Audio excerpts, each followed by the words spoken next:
안녕하세요, 신 작가입니다. 일본의 대기업 전자회사는 거의 다 파산했습니다. 남은 것은 소니와 파나소닉 정도입니다. 그런데 파나소닉의 파산 소식이 전해지고 있습니다. 그리고 일본에서는 중국산의 점유율이 끝없이 올라가고 있습니다.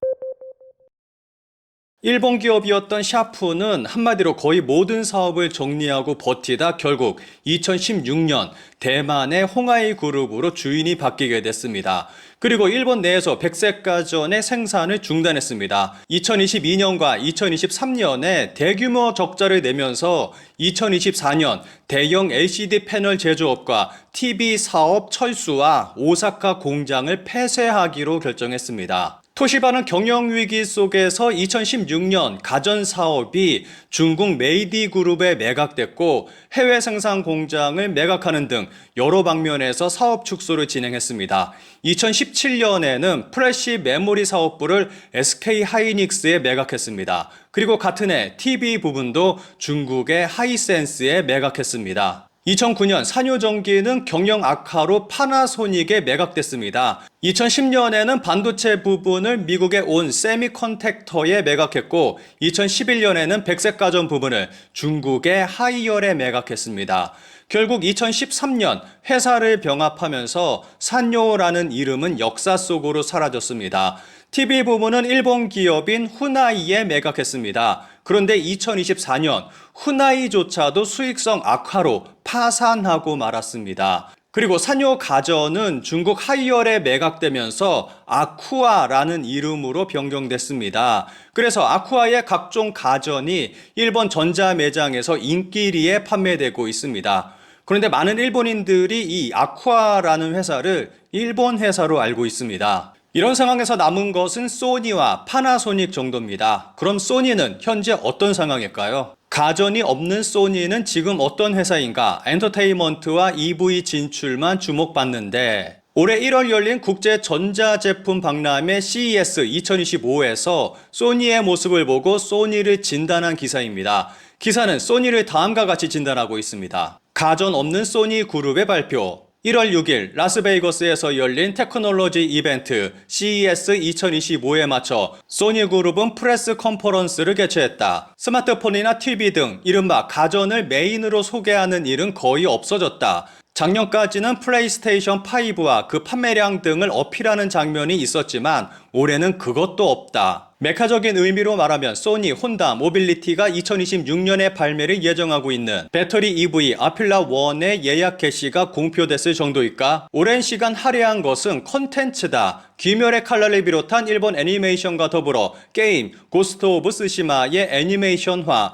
호라이즌 제로돈, 헬다이버 2의 영화화 등 애니메이션과 영화 이야기가 많았다. 과거 영화 이야기가 중심이 되기는 했지만 올해는 명확하게 애니메이션이 축이다. 일본 측을 대표하는 애니플렉스, 소니 뮤직 엔터테인먼트 자회사와 세계 전달의 창구인 크런치롤, 쌍방의 대표가 단상에 나란히 서 현재 제작 중인 작품이나 그 역량 등에 대해 이야기했다. 기사에서는 소니는 더 이상 전자회사가 아니라 엔터테인먼트 회사로 자리 잡고 있는 듯하다라고 말하고 있습니다. 그럼 마지막으로 파나소닉은 어떨까요? 파나소닉은 산요 인수 등의 사세 확장을 시도했지만 앞서 설명했듯이 인수한 산요를 중국 하이얼에 가전 사업을 매각해서 아쿠아라는 이름으로 일본에서 사업하고 있습니다. 그런데 최근 파나소닉의 또 다른 위기를 나타내는 기사가 나와 크게 이슈가 되고 있습니다. 파나소닉 해체, 회사명 사라질 가능성, TV 사업 철수, 매각 검토도, 사주는 기업이 없다, 인원 감원의 수익 개선 목표, 작아지는 파나소닉, 성역 해체로 노리는 최고 이익의 의의, 간접 부분에서 조기 퇴직, 가전 개발은 중국으로 이동, 파나소닉 TV 사업 매각 검토의 충격, AV 사업 출신 사장이라도 구조 개혁의 예산, 인원 삭감의 주머니 사정, 2026년도 말까지 근본적 대책, 파나소닉 TV 철수 검토. 구스미 유키 파나소닉 홀딩스 사장은 기자회견에서 TV와 산업용 기기 등 채산성이 좋지 않은 4개 사업을 지목해 수익이 적고 성장 가능성도 보이지 않는다면서 철수 및 축소하겠다고 밝혔습니다. 특히 심각한 것은 TV 사업으로 현재 매각에 응하려는 기업은 없다라면서 다양한 수단을 생각하고 있다라고 설명했습니다. 그리고 다른 가전의 판매도 지속적으로 줄고 있어서 수익 악화가 이어지고 있습니다. 그래서 가전의 경우 개발과 생산을 중국으로 이전한다는 계획도 발표했습니다. 이렇게 되면 일본 내에서 자국 TV 브랜드는 사실상 소니 한 군데만 남게 됩니다. 그렇다면 일본에서 왜 이런 현상이 벌어지고 있는 것일까요? 일본 TV 시장에서 중국 기업 점유율이 약 50%의 충격. 일본 TV 시장에서 중국 기업이 차지하는 비율이 50%가 됐다는 내용입니다. 2024년 일본 TV 브랜드 점유율을 나타낸 표입니다. 1위가 하이센스입니다. 그 밑에 레그자라고 되어 있는 부분은 하이센스에 매각된 토시바의 TV 브랜드입니다. 여기서 토시바라는 이름을 떼고 현재는 레그자라는 이름으로 판매하고 있습니다. 그래서 하이센스의 점유율만 40%가 넘습니다. 중국의 TCL이 9.5%를 차지하고 있습니다. 이것만으로 중국 기업 제품 판매량이 약 50%나 됩니다. 샤프가 21.1%로 되어 있는데 샤프는 앞서 언급했듯이 대만 홍하이 그룹에 매각된 대만 기업입니다. 게다가 앞서 설명했듯이 샤프는 2024년 TV 사업 철수를 발표했습니다. 일본 기업은 소니 9.7%, 파나소닉 9%인데 파나소닉은 TV 사업 철수를 검토하고 있는 상황입니다.